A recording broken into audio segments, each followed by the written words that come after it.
That's not what this says, because if you were just pushed into her, then maybe you need a jury trial. The caller stated the grandmother was bleeding from her head.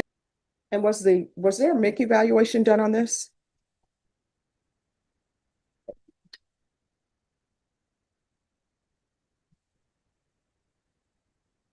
Can I have parties announced, please? Representative for the state of Texas. Denny Callahan, defense. And are you Vanessa Mirivete? Yes, ma'am. All right. You entered a plea to injury to the elderly. According to your plea bargain agreement, the state is silent on your application. And there's an affirmative finding of family violence, and this is run concurrent with a county court cause number. All right, are there any witnesses, defense? No, Your Honor. All right, the court will hear your argument. Your Honor, asked the court to take notice of the jail classification. Its weakness, of course, is that it's self-reported, but it corroborates to some degree what the MIC evaluation says. In the past, she's had mental illness problems, and less so now. And the number 2 point, Your Honor, is that the complainant in this case, in both cases, misdemeanor, your court, not interested in hurting this woman. She filed on prosecution, but there was a damage made by glass broken up against her eyes, so there was damage. She's remorseful for that. Her plan is to live with a 35-year-old friend of hers that she's known for a couple of years. There's no more contact between the boyfriend and the complainant, who is the boyfriend's grandmother. That's finished, that's over. And she doesn't plan to return to that. I asked the court to consider deferred adjudication with some type of supervision regarding where she's going to live. Nothing further, Your Honor. Right, so let me understand this. So the facts of this case are that the elderly person was in an argument with her grandson. Is that correct? No, Your Honor, the other way. The It says, grandmother it was said the- she had been arguing with her grandson and the suspect got involved. Oh, prior to that, yes, Your Honor, but the real issue was conflict between grandma and her. All right, you want to raise your right hand? Do you solemnly, right hand? Do you solemnly swear and affirm the testimony you give will be the truth and nothing but the truth, so help you God? Yes. All right, you can lower your hand. State your name for the record. Vanessa, Mirabet. All right, I'm having trouble hearing you. Louder. Vanessa Mirabet. All right, so what is your relationship to the victim in this case? There's no relationship anymore. But, I was with her grandson, All right, so you, and how old are you? 24. 24. And how old is the grandson? He just turned 20 in January. All right, and you were living with her? I was living there for about 5 or 6 years You were living with her? with her and the grandson. All right, but that's her house, right? Yeah. It's not the grandson's house. So you come in and you live with the grandmother and the grandson. Yeah. And then she gets into an argument with her grandson. Mhm. And what was that argument about? I don't remember the exact details due to the fact that I was. I'm sorry, I can't hear you. I don't remember the exact details because I was under the influence. Under the influence of what? Xanax. All right. Talking to my face. So she's in an argument with her grandson, and then what do you do? So I was, I guess, like in the middle, I guess. There was a lot of things going on due to like a lot of abuse. You have said some things, but you haven't told me anything. So, Yeah, Your Honor, how Yeah. did she get hurt? So I got pushed into her. no, by the grandson. that's not what this says. Because if you were just pushed into her, then maybe you need a jury trial. If you're saying you were just pushed into her. But that's not what it says. In the police report, it says, while on patrol in a marked vehicle, I was dispatched to the listed location for an assault in progress. The caller stated his brother and the girlfriend were arguing, and the girlfriend hit the grandmother. The caller stated the grandmother was bleeding from her head and nose. I arrived to the listed location and saw both victim 1 and O1 sitting outside on the porch. Victim 1 had visible injuries on her face and head. Victim had a small cut on the bridge of her nose, which was still bleeding. Victim had a small cut on the top of her head that was covered in blood. Victim also had a lump on the right side of her head. Victim said she had been arguing with her grandson.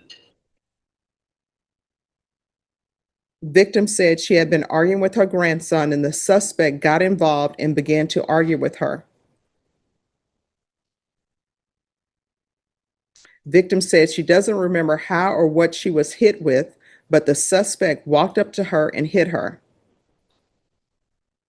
O1 said suspect had threatened to beat up the victim before.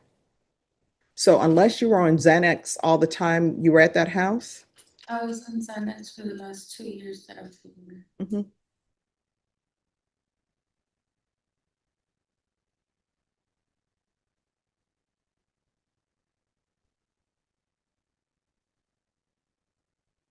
All right, is there anything else? Moment, please, Your Honor.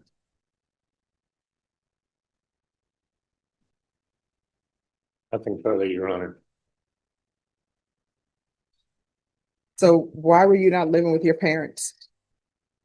So, and, Sorry, I cannot hear you. So I'm from Wisconsin and moved like 5 or You're 6 from the years. what? From Wisconsin. Okay. And so I moved in with him and I was living with him basically for both of them because Did you have a job? How long have you been unemployed? since I got with my grandson And how long has that been? about 6 years ago, 5. So 6 years you have been unemployed. So why did you leave Wisconsin to hook your life to this person? It's just being young. Because your parents said they didn't like him or something, and you decided to do it anyway? No, I just, my parents have approved, but at the time, And how old were you when you met him? so I met when I was 16, but I didn't start a relationship with him until I was 18. Mhm. Like about a week after I turned 18.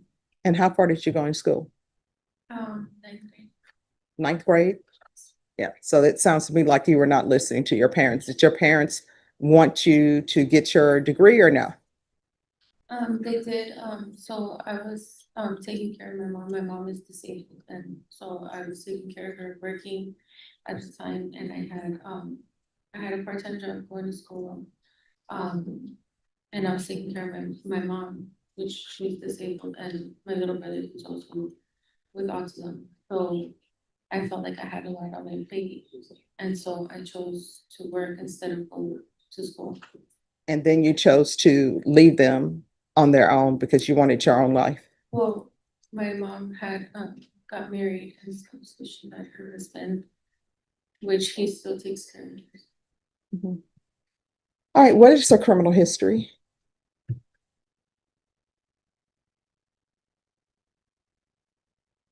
No, I don't believe. A lot of them. No felonies, Your Honor.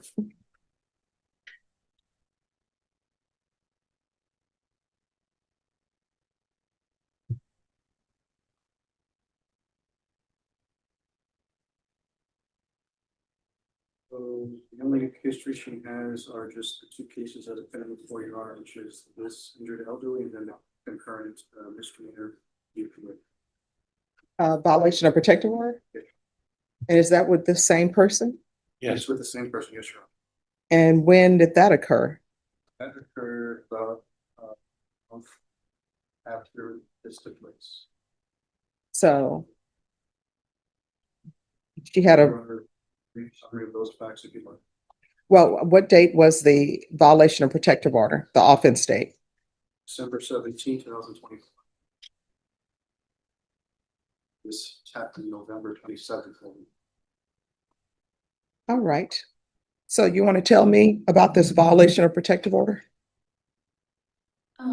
So I never like been in trouble before, so I didn't, realize like whenever, I didn't know how the law worked basically. Well, I mean, if somebody tells you, if you receive an order saying that you can't contact somebody, that's how the law works. The order says you can't contact them. Yeah, So continue. so I had went to, pack my stuff and so I was getting ready to leave and I guess the grandson had got mad.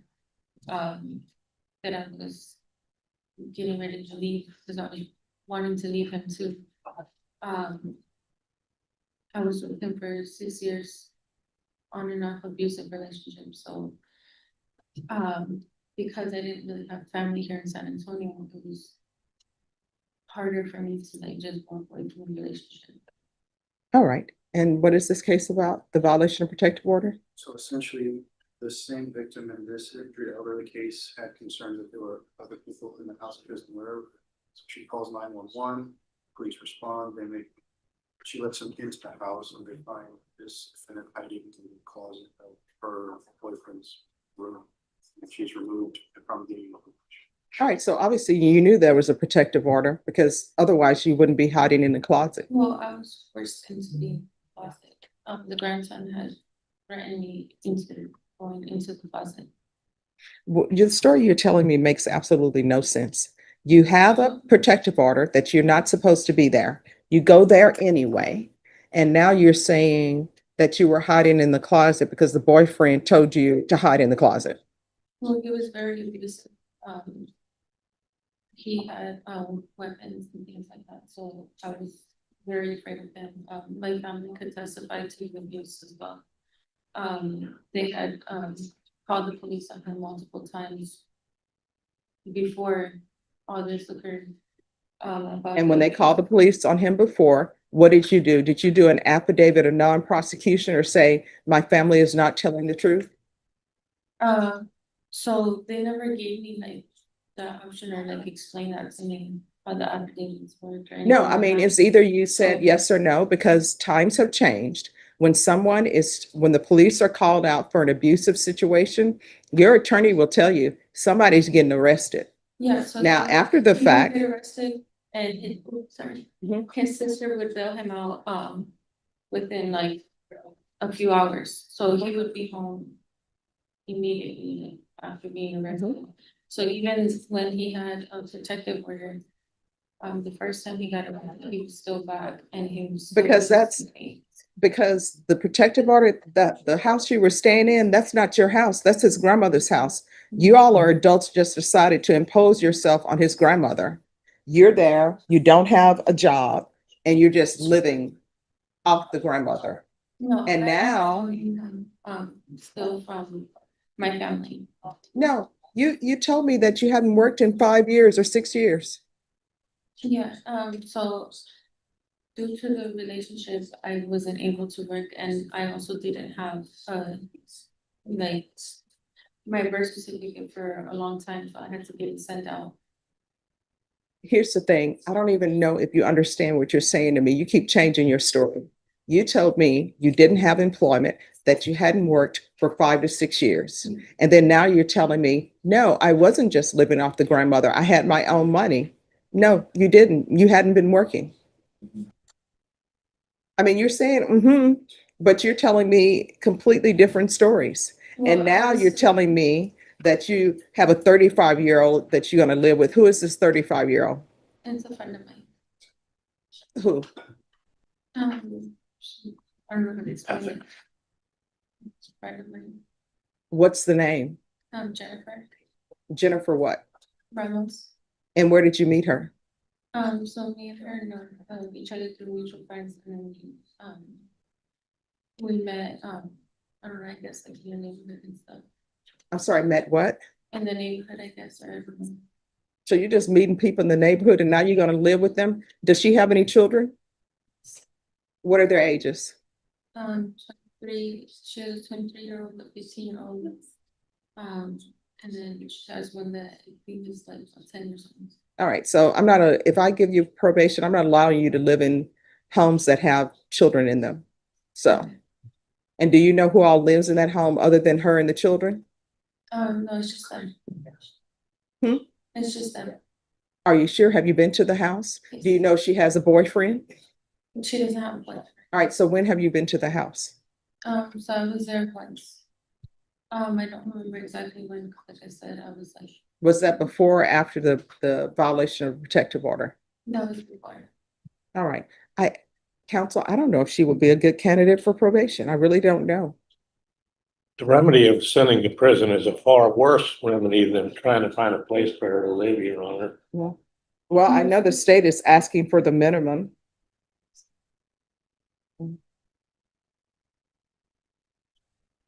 And she applied for deferred adjudication. He suggests family, going back to family in Wisconsin. What I can, what I can tell you is you've applied for deferred adjudication. The state, according to the plea bargain agreement, they're asking that if I find you guilty, that your punishment be sentenced to 2 years in the prison.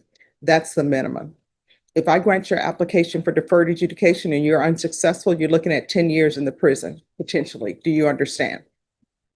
So I can grant your application for deferred adjudication, or I can sentence you to 2 years in the prison. And the conditions that you receive are the conditions that you receive from me. There's no need to argue about the conditions that I'm gonna set for you if I grant your application. So do you want the minimum 2 years in prison, or do you want to be on deferred adjudication with the court's conditions?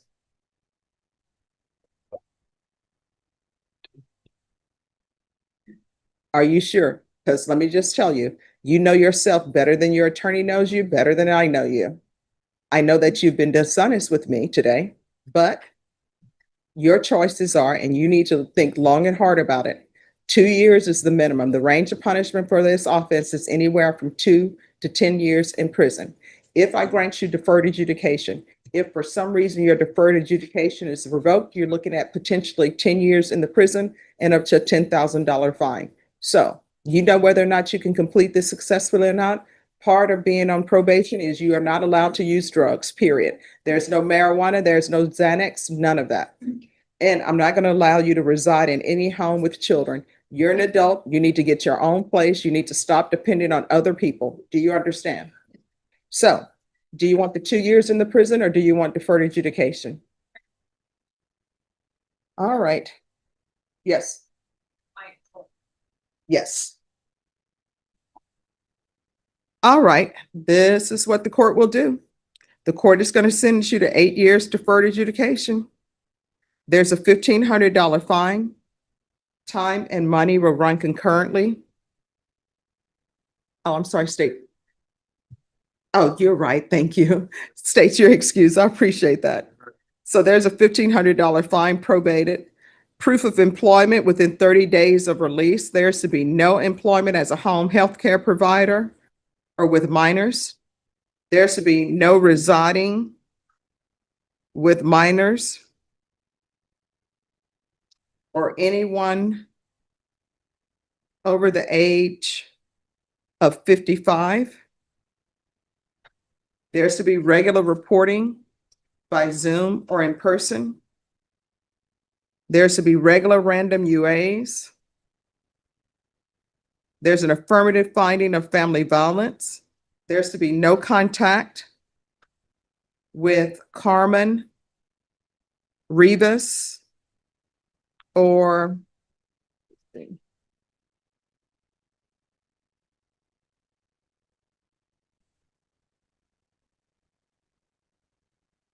Hector Rivas.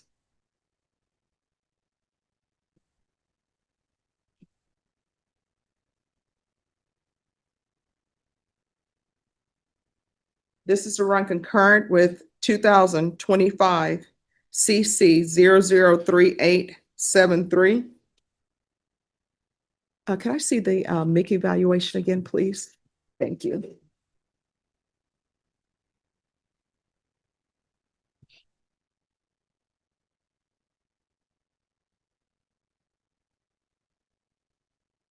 Thank you.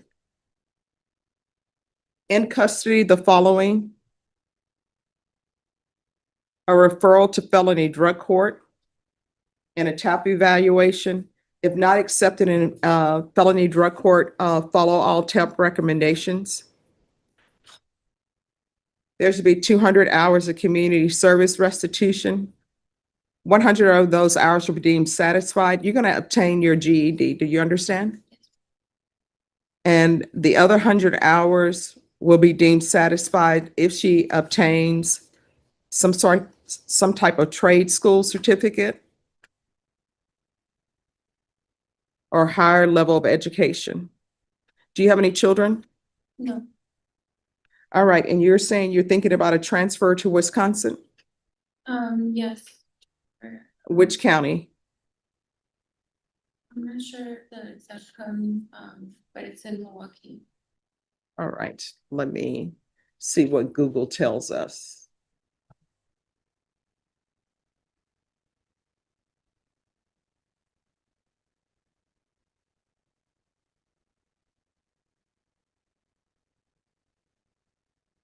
No, they're saying it's Milwaukee County. So transfer to Milwaukee County. Field visits 1 time per month until further notice, and 90 sober meetings in 90 days. Probation, is there anything else? Is there anything else you need from the court in order to be successful? All right, did you review the trial court certification of defendant's rights to appeal with your attorney? Did you understand it and did you sign it? Because this is a plea bargain agreement, because I followed your plea bargain agreement, and because you waive your right to appeal, you do not have the court's permission to appeal. Because this is an affirmative finding of family violence, you're not allowed to own or possess any weapons or ammunition. If you have a question over what a weapon or ammunition is, you'll need to speak to an attorney. Do you understand? All right, yes. Judge, can you repeat the sober support meetings? 90, Okay, and anger management possibly? yes. I'll add anger management. All right, we can go off the record. Here's the thing, before you get in another relationship with anyone else, you need to get your life together and decide who you are and what you want to do in this world. You understand? She's in her world. Maybe probation will help her. Good luck. Thank you, Judge. You're welcome. Right over here, man.